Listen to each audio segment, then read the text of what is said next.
आज की वीडियो में class 10th math chapter 1 number system exercise 1C part 3 पढ़ाने वाला हूँ। इसके पहले वीडियो में मैं पार्ट 1 और 2 पढ़ा चुका हूँ।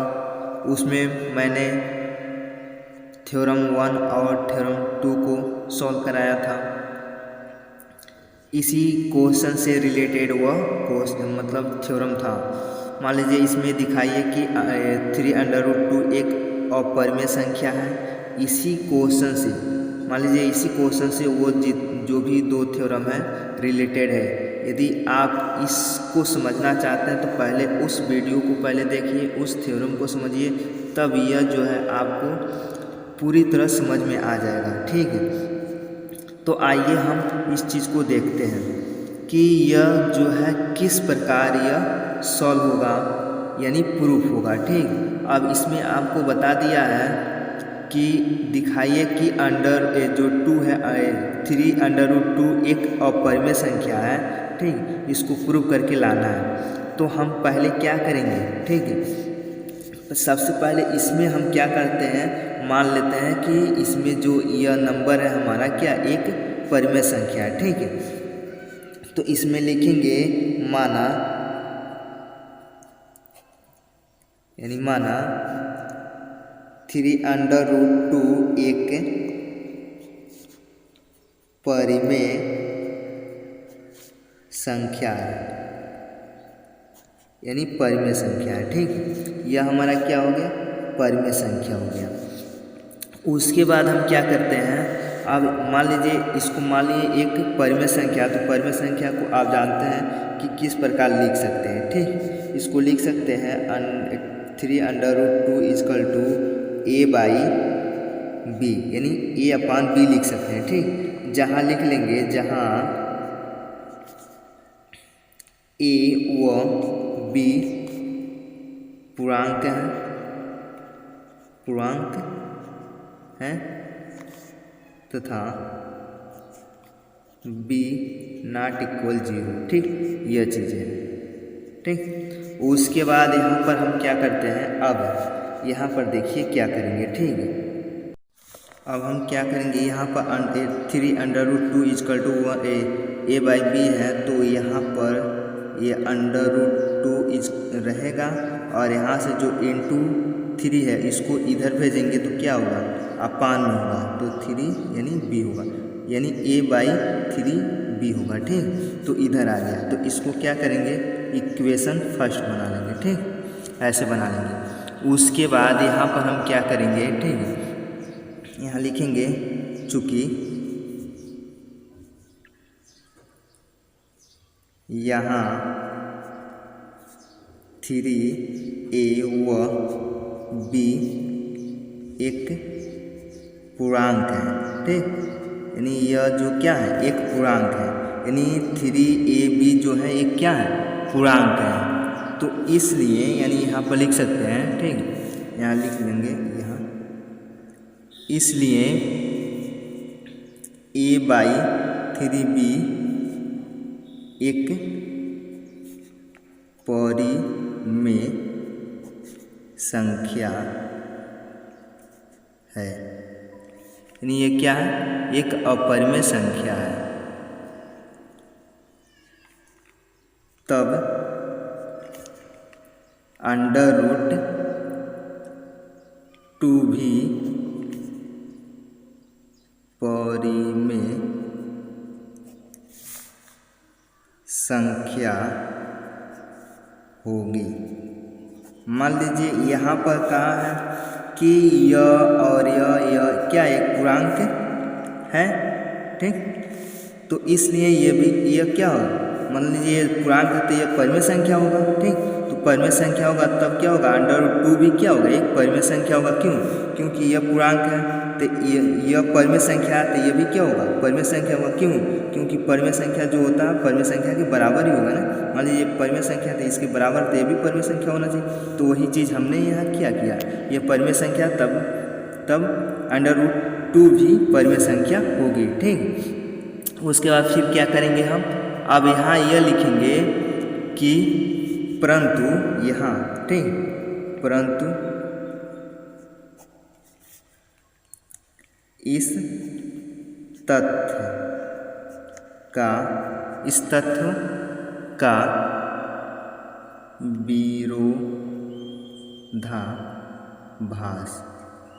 विरोधाभास का मतलब विरोध, ठीक, यानी उसका विरोध कर रहा है। विरोधाभास है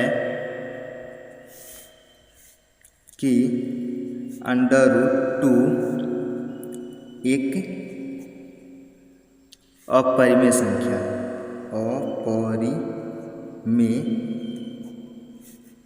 संख्या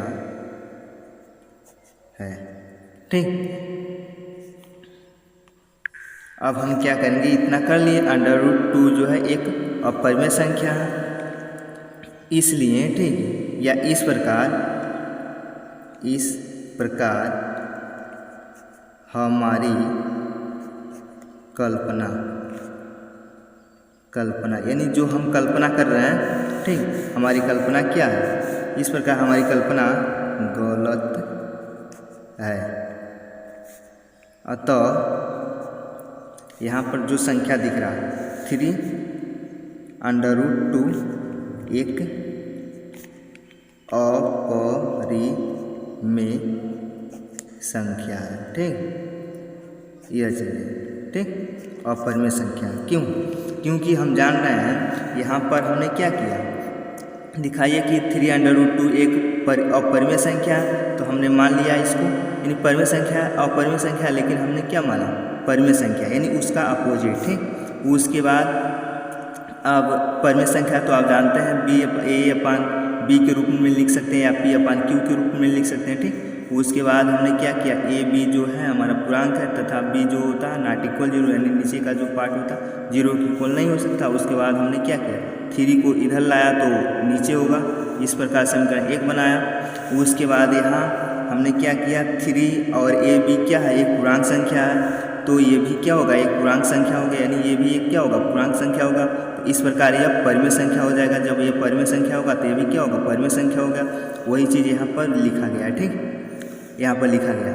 लेकिन आप यह जानते हैं कि एक परिमेय संख्या जो यह अपरिमेय संख्या है, एक अपरिमेय संख्या परिमेय संख्या के बराबर नहीं हो सकता, इसलिए यहाँ पर लिखा गया परंतु इस तथ्य का विरोधाभास है, यानी विरोधाभास हो रहा, विरोध कर रहा है। इस प्रकार हम यहाँ लिखें कि √2 एक अपरिमेय संख्या है, इस प्रकार हमारी कल्पना क्या है, गलत है, अतः इतना एक क्या है, अपरिमेय संख्या है, ठीक।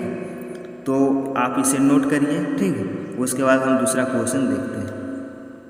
अब यहाँ पर हमारा दूसरा क्वेश्चन क्या है, दिखाइए कि 5 -√3 एक अपरिमेय संख्या है, ठीक।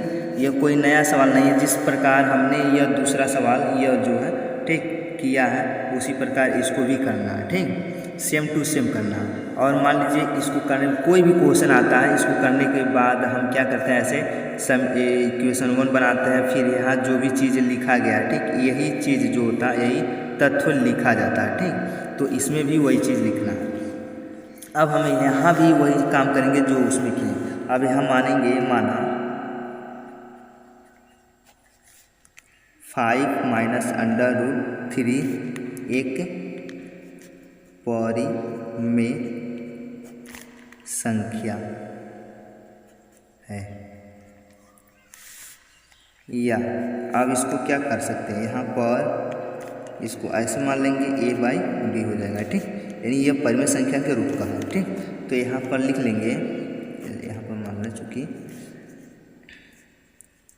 जहाँ भी लिख सकते हैं, ऐसे मान लीजिए, चूँकि मत लिखिए, ठीक, जहाँ a व b पूर्णांक संख्या है, ठीक, पूर्णांक संख्या है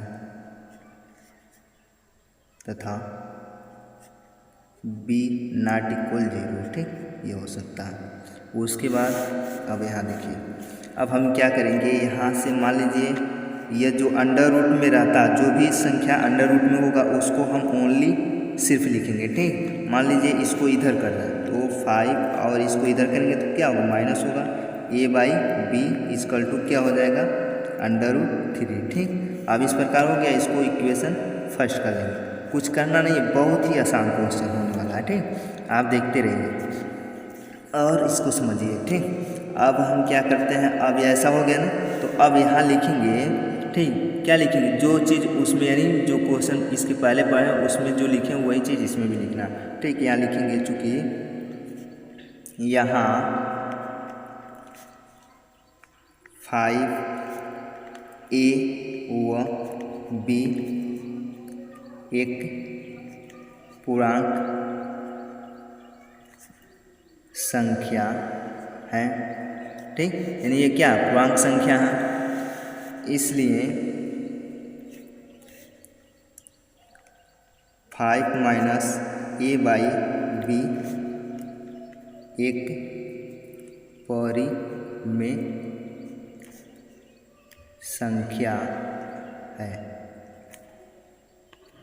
अब यहाँ देखिए, यह जो हमने माना है कि यहाँ जो लिखा है, ठीक, इतना इतना इतना एक पूर्णांक संख्या, तो इतना एक परिमेय संख्या है। ठीक, और मान लीजिए इतना परिमेय संख्या है, तब क्या होगा, इतना परिमेय संख्या है। ठीक, तो हम क्या लिख सकते हैं, लिख सकते हैं कि इसका अंतर, यानी मान लीजिए यह क्या अंतर है ना, माइनस है तो अंतर ही है, तो इसका अंतर क्या होगा, परिमेय संख्या होगी।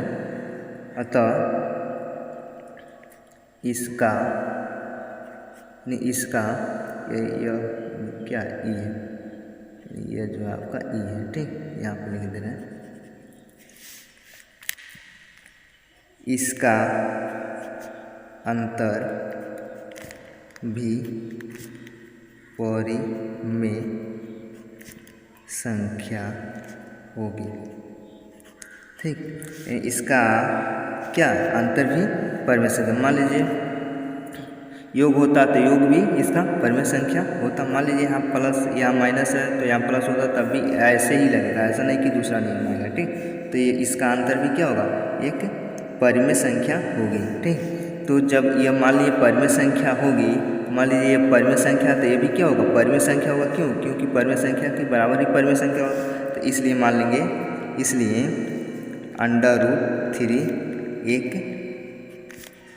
परिमेय संख्या है।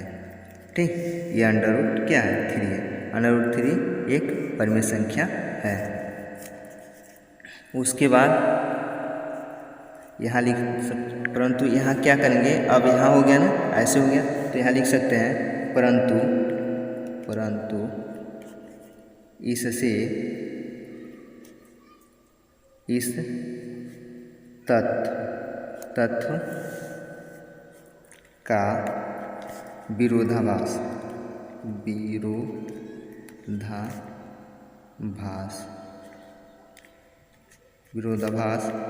प्राप्त होता है। विरोधाभास प्राप्त होता है कि √3 एक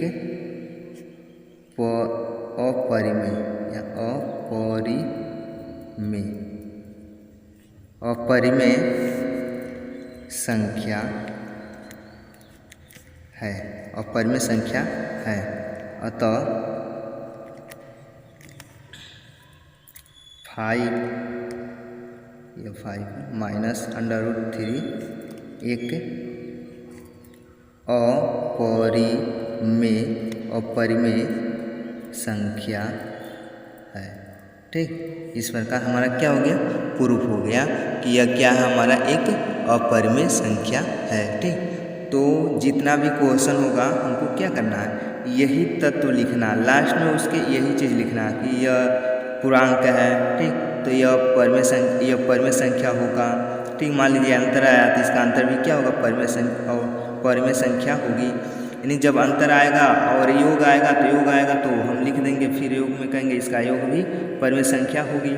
या अंतर आया तो यहाँ पर लिखा गया अंतर भी परिमेय संख्या होगी। ठीक, फिर √3 एक अपरिमेय यानी परिमेय संख्या है, परंतु मान लीजिए यह जो है यहाँ पर बताया आपको कि यह परिमेय संख्या, तो यह भी क्या है, परिमेय संख्या होगी। क्यों? क्योंकि यहाँ पर दिखाया गया परिमेय संख्या के ही बराबर होता है, तो वही चीज़ यहाँ लिखा गया है, ठीक। तो परंतु अब यहाँ लिखा क्या गया, परंतु इससे इस तत्व का क्या हो रहा, विरोध हो रहा। क्यों? क्योंकि कभी परिमेय संख्या अपरिमेय संख्या के बराबर नहीं हो सकता, ठीक। तो इसलिए √3 क्या होगा, एक अपरिमेय संख्या है, अतः इतना क्या है, अपरिमेय संख्या, ठीक। तो इस प्रकार यह हमारा प्रूफ हुआ, ठीक। तो आप इसे नोट कर लें, ठीक। और यदि एक बार में नहीं समझ में आता तो इसको बार बार 2-4 बार देखें, अपने आप समझ में आ जाएगा। ऐसा नहीं है कि यह नहीं समझ में, बहुत ही ईजी है, बहुत ही आसान क्वेश्चन है, इसको हम आसान तरीके से समझाएं, ठीक। तो आप ये वीडियो कैसा लगा, ठीक, आप कमेंट में ज़रूर बताएं, और आप यदि हमारे चैनल पर नए हैं तो आप सब्सक्राइब कर दें और लाइक करें, अपने दोस्तों को शेयर करें, ताकि उनका भी जो पढ़ाई है कंटिन्यू बना रहे, ठीक, और वो भी पढ़ते रहें, ठीक। तो फिर मिलते हैं अगले वीडियो में, तब तक के लिए